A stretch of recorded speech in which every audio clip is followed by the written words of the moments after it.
Le Seigneur soit avec vous. Et avec votre esprit. Achevons notre prière. Nourris de ton Eucharistie, nous te supplions, Seigneur.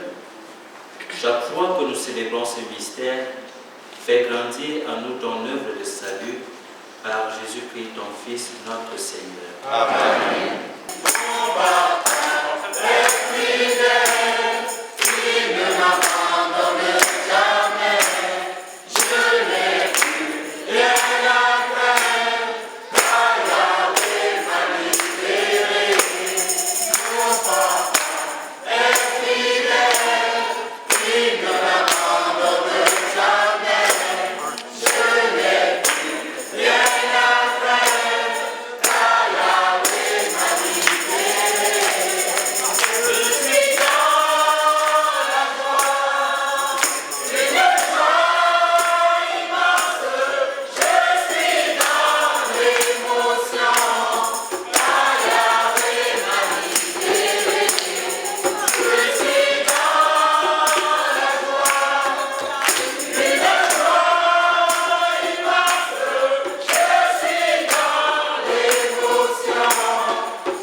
Le Père Parfait va nous faire un bref historique du début de cette fondation et du pourquoi, du comment et du pourquoi. Merci beaucoup.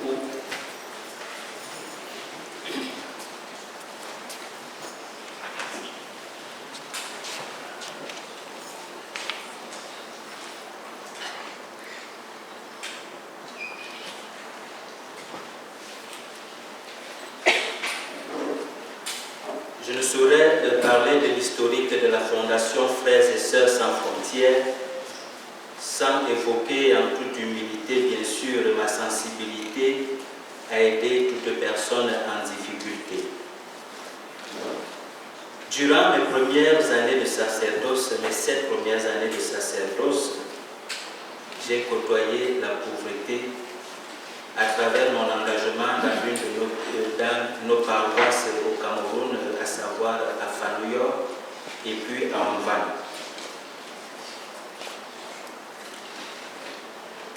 Dès mon arrivée ici au Québec, j'ai remarqué très rapidement le décalage structurel et économique qu'il y a entre l'Afrique et ici.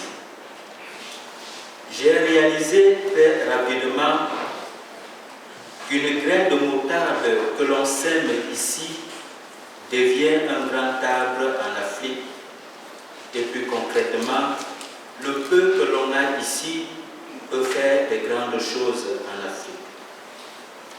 J'ai découvert en les gens d'ici que vous êtes des personnes au grand cœur. C'est alors qu'en 2010, à peine arrivé, je lance un coup de cœur en faveur de mes confrères séminaristes de la résidence des Saints-Apôtres au Cameroun, un coup de cœur pour leur envoyer des fournitures de bureaux, des fournitures scolaires.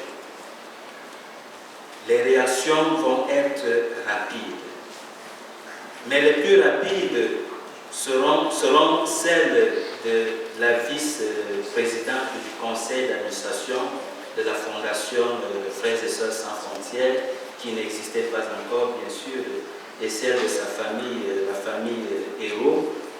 On a fait un petit don en fourniture.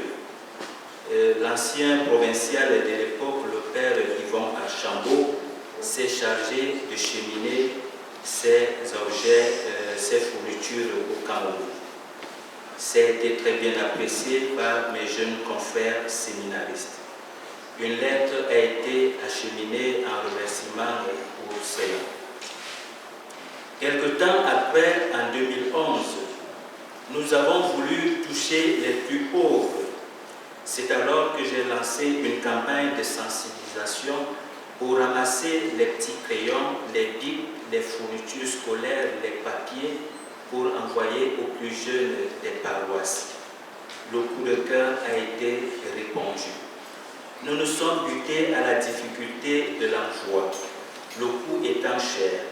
Certaines personnes ont fait cette proposition de recueillir des dons avec lesquels nous avons pu payer la pension ou la scolarité à certains enfants au Cameroun. Rendu ici dans mon ministère de prêtre à Marie-Reine des Cœurs, prêtre au Jourdain comme collaborateur, j'ai réalisé une autre forme de misère humaine. Et j'ai vu que la misère parfois du Québec est une misère de regard, la manière de voir. Comment comprendre que nous avons presque tout matériellement, mais nous souffrons. C'est là que je parle d'une idée que s'il y avait des gens qui étaient prêts à aller faire le bénévolat au Cameroun, ce serait une très bonne affaire. En allant donner, ils recevraient peut-être en partie. En lançant l'idée, elle est très bien accueillie. Tout de suite, il y a eu des volontaires qui se sont lancés, mais tout de suite, nous n'avions rien au Cameroun. C'est là que par la Providence, nous avons mis en marche un site que, je disais, la Providence nous a donné au Cameroun, dans une de nos paroisses à Fanoyo, et puis nous avons commencé même une maison pour accueillir les bénévoles qui en iraient éventuellement partant d'ici pour aller en Afrique. Vers l'année 2012, en milieu d'année, nous avons la chance de l'élection du pape François Ier qui a donné en quelque sorte un vent en voulant une église pauvre pour les pauvres. Nous étions déjà constitués à un groupe de réflexion où nous cherchions à savoir si notre projet était dans la volonté de Dieu. C'est pour ça qu'avec l'équipe constituée de Anne-Sylvie, Manon, Anne-Sylvie qui peut te lever, s'il te plaît, qui est là, et Manon et Héro, et puis il y avait Cynthia qui n'est pas là. Donc, nous avons parti cette idée pour mettre en pratique cette invitation du pape François Ier. C'est alors que nous sommes allés au registre des entreprises. Tout s'est passé comme une lettre à la poste jusqu'aujourd'hui. Nous avons été reconnus officiellement, je crois, le 13 mai. Le 13 mai, entre-temps, nous essayons de faire du bénévolat de gauche à droite, mais nous attendions l'ouverture officielle de la fondation aujourd'hui. Nous avons certainement des projets déjà en vue. Il y aura un Manon qui va nous en parler. Ce que je peux vous dire pour terminer, frères et sœurs, j'ai essayé de résumer ici 2 pages de l'historique, mais nous aurons à écrire tout un livre. Et le livre que nous allons écrire sera fait par chacun d'entre vous.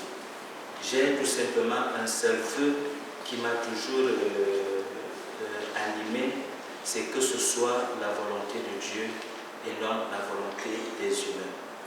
Si cette œuvre, la Fondation Frères et Sœurs sans frontières, est voulue par moi, qu'elle disparaisse.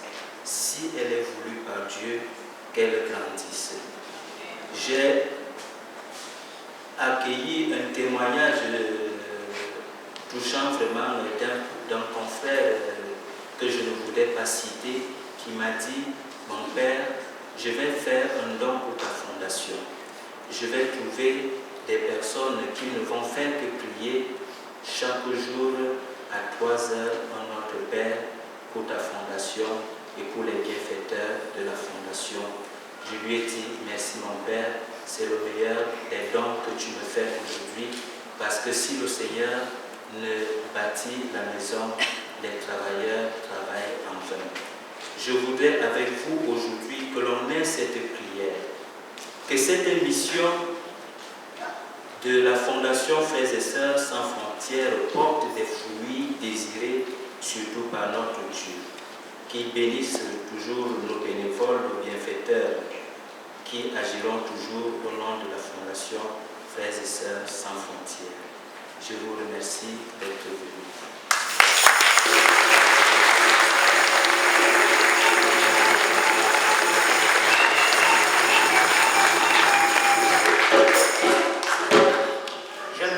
J'aime bien mixer les cultures ensemble et l'expression comme une lettre à la poste, ça s'applique juste ici, pas en Afrique. Ça prend du temps en Afrique. OK. Ici aussi, quelquefois, si on fait mal l'enveloppe. Alors, je vais vous présenter la dame. Vous avez présenté Anne, Sylvie. C'est Manon qui vient, excusez-moi. Je m'en mêle. Je m'en viens africain. Manon va nous expliquer un peu le développement de la fondation. Excusez-moi. Mais ça me déplaît pas de devenir africain, c'est génial.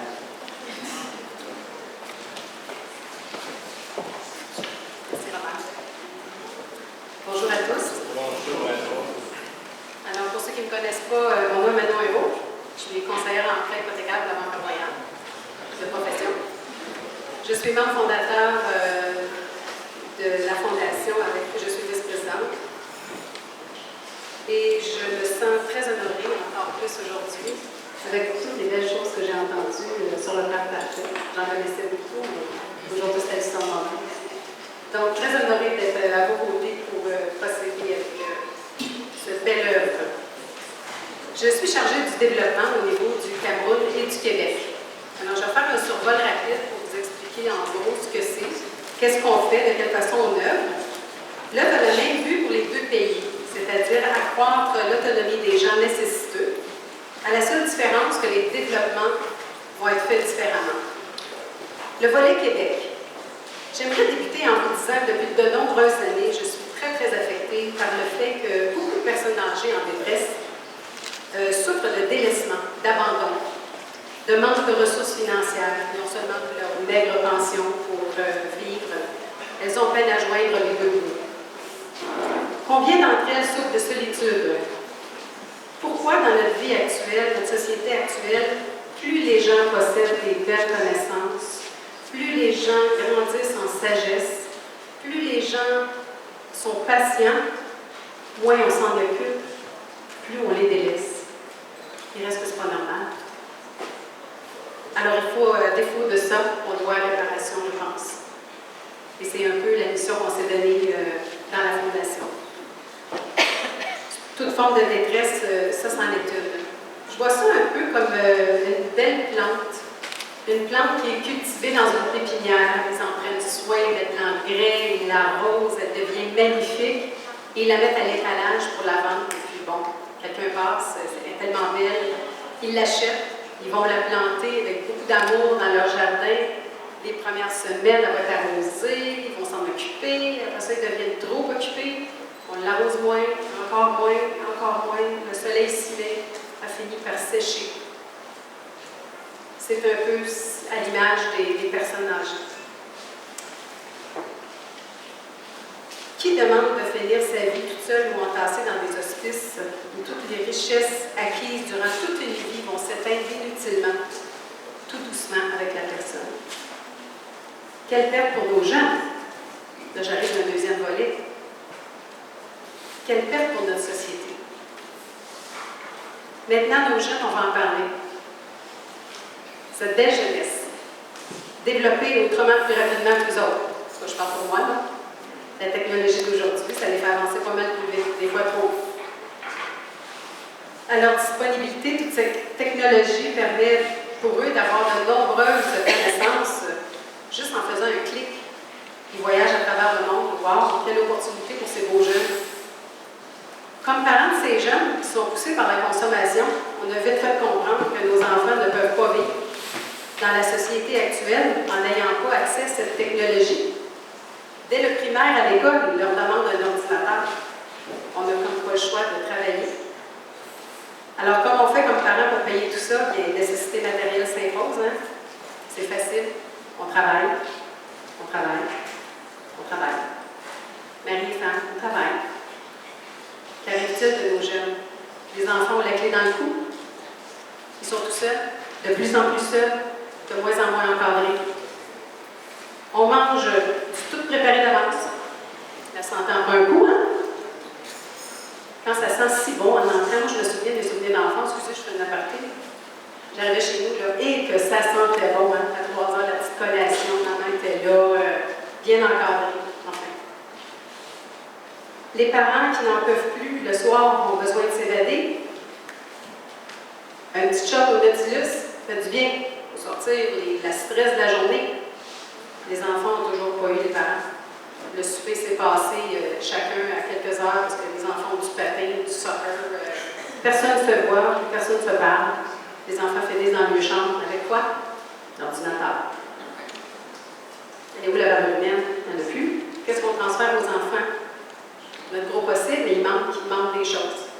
Il manque ce que le peuple avait avant. Alors, voici ma fleur de la pépinière de tantôt. On l'a arrosée, soignée pendant 9 mois. Puis après, on commence à oublier d'en prendre soin. 2 extrémités, vieux, jeune, en manquent tous les 2. Mais qui en aurait tant à sa portée tous les 2? Ah, c'est là qu'on arrive, nous autres. Voilà ce qui devrait nous interpeller, frères et sœurs sans frontières, SIMEC. Nous saisissons l'opportunité de soulager la détresse des 2 générations. Nous sommes tous touchés par ces vérités, vous comme moi. Nous vivons dans une société individualiste. C'est pas de notre faute, on est poussé, on est programmé comme ça. Mais on peut en prendre conscience. Construire une maison toute seule, ça se fait, mais c'est long. Avec une équipe, c'est plus agréable, surtout plus rapide. On complète nos connaissances en plus. autres. Faites-vous un devoir de transmettre un héritage à notre société de demain.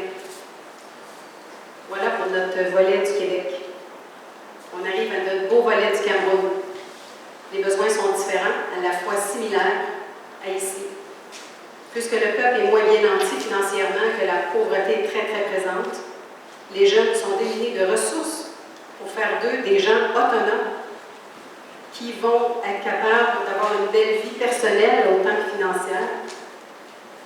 Nous devons attaquer la source du problème en solidifiant les fondations de la maison. Pour ce faire, Frères et Sœurs sans frontières est en pleine structure pour construire un centre de petits métiers. Le projet a déjà commencé, le Père Parfait vous en a parlé un petit peu tantôt. Suite à la construction de ce centre, il nous fallait trouver une façon de transférer l'enseignement à ces jeunes Camerounais. Pourquoi ne pas joindre les deux pays dans l'œuvre? Notre œuvre, c'est deux mains, c'est partout. Alors, on va joindre les deux pays, puis on va travailler en partenariat. D'où l'idée Québec-Cameroun. Nos jeunes ici, les adultes ici, il y a des gens qui sont à leur pension, ça leur tente de faire des beaux voyages. L'idée est apportée par des gens qui désirent faire l'enseignement de petits métiers, peuvent se rendre au Cameroun, enseigner à des adultes là-bas les petits métiers, qui à leur tour vont enseigner ça à leurs jeunes, à leurs enfants. Qu'est-ce qu'on va faire? On va toucher les jeunes qui vont grandir, ils vont établir une famille, ils vont pouvoir enseigner à leurs enfants, et ainsi de suite. C'est ça la fondation. Il faut prendre ça au départ. Pas ceux qui sont déjà c'est bon, mais c'est moins progressif. Alors, on a tenté le coup. Si je peux m'exprimer ici auprès des gens, l'accueil est favorable et les gens désirent s'impliquer. C'était même phénoménal les réponses. Père Parfait vous l'a dit tantôt, c'est une réalité. De part, ceux qui se rendront en Afrique reviendront avec une nouvelle expérience de vie. Ça aussi, il faut y penser. C'est pas juste nous autres qui apportent des richesses. Ils vont arriver ici avec une belle chose à voir, puis ils vont se faire un comparable avec ici, puis peut-être des choses qu'on va changer nous aussi à l'égard de notre façon d'être. Alors, c'est là que tout son sens du nom choisi. Frères et Sœurs sans frontières, c'est là que ça prend tout son sens et que ça devient une réalité. Je m'excuse d'être un peu long, j'avais trop d'affaires à dire. En conclusion, pour accomplir tous ces beaux projets, on a besoin de vous tous. Comment nous aider? Je vous donne quelques idées, tellement simples. Avoir et à penser comme une construction d'édifice. Moi, je le vois comme ça. J'ai été longtemps dans la construction, là, c'est mon petit côté qui ressort. Quand on commence une maison, on fait la fondation. Si elle n'est pas de béton, le restant de la structure sera fragile. Donc, le béton, on peut considérer ça comme des dons. Des dons que les gens veulent bien faire. Des biens immobiliers, des locaux. Pour Frères et Sœurs sans frontières, c'est nécessaire de solidifier leur fondation à travers ça. Deuxièmement, dans une construction, on met le plancher, l'assise.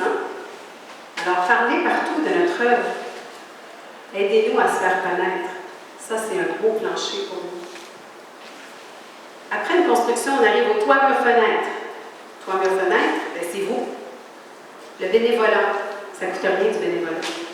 C'est du temps et c'est riche pour la santé et l'âme. Alors, sans mur, sans fenêtre et surtout sans toit, notre édifice ne pourra jamais être achevé. Une construction, après on arrive à l'électricité, plomberie. Votre présence, c'est nos levées de fonds. Sans eau, sans électricité, ça devient tellement plus compliqué. Alors, si vous avez un petit peu de temps, quand on fait des levées de fonds, que ce soit des barbecues, que ce soit IGA emballé un samedi de 11h à 2h, peu importe, vous êtes toujours les bienvenus au niveau du bénévolat. Inquiétez-vous pas, vous allez entendre parler quand on va faire des levées de fonds. S'il y en a qui veulent s'impliquer, vous aurez tout le choix de le faire. Donc, je termine en disant que pour finir la maison, il reste la finition intérieure, donc gyps, joints tirés, peinture, armoire, boiserie, tout ce qui est beau, quoi. Les parquets. Alors ça, qu'est-ce que c'est? Vos prières. Vos prières. Vos prières. Vos prières. Et vos prières. C'est ça qui viendra sceller toutes les étapes de notre belle construction. Parce qu'on le dit, Père Parfait et nous tous, Anne-Sylvie et moi aussi, si ce n'est pas une œuvre de Dieu, c'est correct que ça arrête, que ça ne progresse pas. Parce que ce n'était pas le but de ce qu'on voulait. En conclusion, cette œuvre est la vôtre à tous et chacun. Cette construction vous appartient en entier. Nous avons tous un devoir de chrétien d'aider son prochain. Vous n'êtes pas obligés de vous tourmenter à savoir lequel des 5 points vous allez prendre. Prenez les 5. Aimeriez-vous que je les répète? On va dire vite. Les dons, parler de l'œuvre, le bénévolat, la présence au lever de fonds et vos prières. Alors, je termine en disant, aujourd'hui, je vous mets dans les confidences. Dans les confidences. Le Père parfait, Anne-Sylvie et moi-même, rien ne nous arrêtera si c'est l'œuvre de Dieu. Nous savons qu'on peut apporter du soulagement à la détresse sous toutes ses formes. Mais comme bâtir une maison, avec votre soutien, nous atteindrons des objectifs plus rapidement, plus efficacement et surtout majestueusement. Merci de votre écoute, surtout de votre présence. Que Dieu vous bénisse.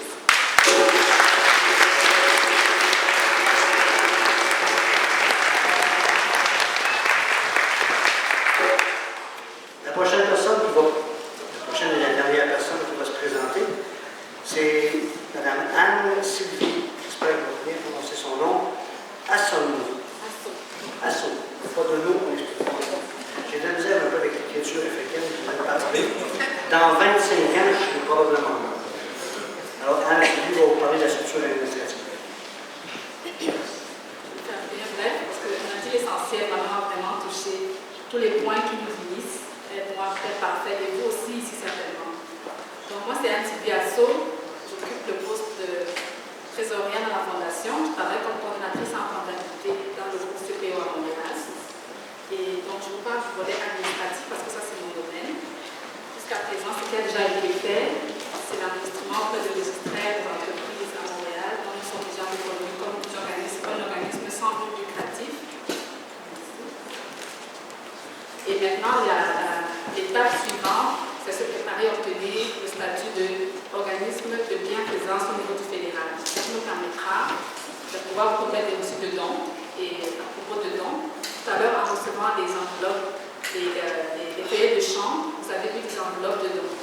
Pour ceux qui auront la chance de mettre des chèques ou des espèces, les chèques, j'aurai les coordonnées des personnes. En espèces, prenez la peine de mettre vos noms et coordonnées.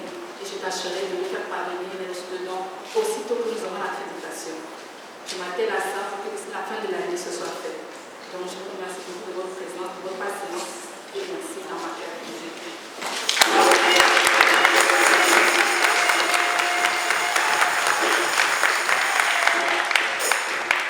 Nous allons demander à notre recteur, le Père Henri Paletti, de nous donner sa bénédiction. Et après la bénédiction, la chorale va partir en chantant. Je vais dire la chotale va partir en chorale. Mais la chorale va partir en chantant vers la cafétéria. Et vous êtes tous invités à ce dîner cocktail dînatoire.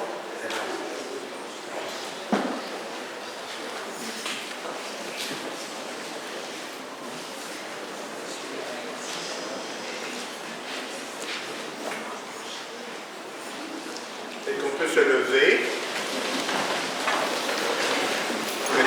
Et avec votre esprit, le Seigneur passait en faisant le bien, qu'il soit avec vous.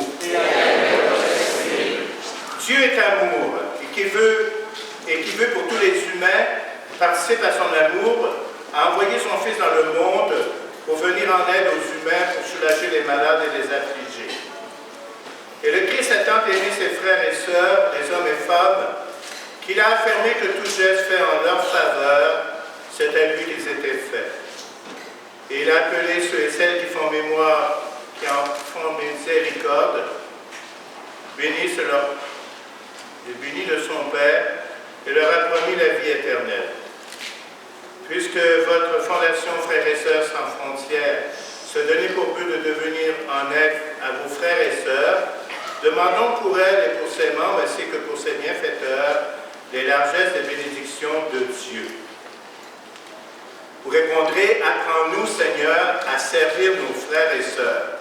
Apprends-nous, Seigneur, à servir nos frères et sœurs. Le Christ Jésus a pris sur lui nos souffrances.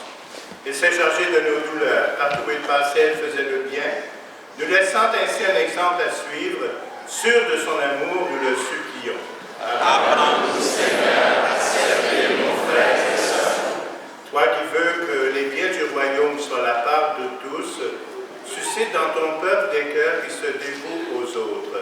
Apprends-nous, Seigneur, à servir nos frères et sœurs. Aussi, le loup béni est à la portée de la main. Tu es béni, Seigneur Dieu, plein de miséricorde. Toi qui nous as donné en ton Fils Jésus-Christ le modèle suprême de l'amour, et nous as donné par lui le commandement de nous aimer les uns les autres, comble de ta bénédiction la fondation Frères et Sœurs sans frontières, qui se dévoue généreusement pour aider les frères et sœurs lorsque les besoins sont urgents. Fais qu'ils mettent tout leur cœur et toute leur force à te servir en se mettant au service de leur prochain par Jésus le Christ, notre Seigneur. Amen. Alors symboliquement, j'asperge l'effigie.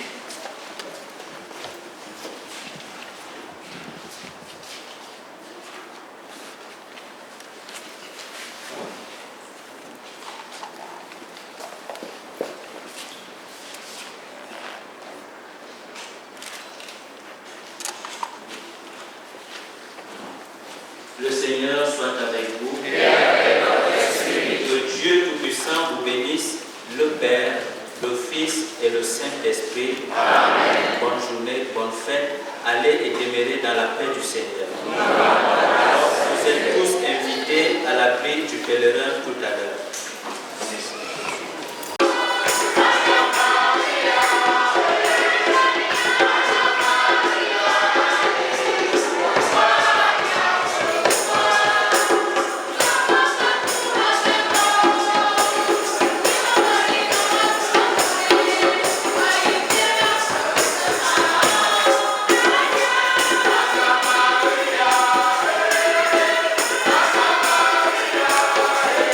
Amen.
encore Père Henri de venir faire le bénédicité.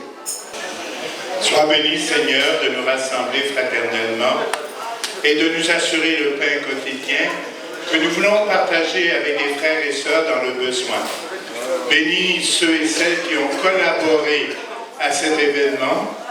Bénis notre repas et bénis tous les gestes de partage, soit le Père, le Fils et l'Esprit Saint. Amen. Bienvenue et bon appétit, beaucoup de joie fraternelle.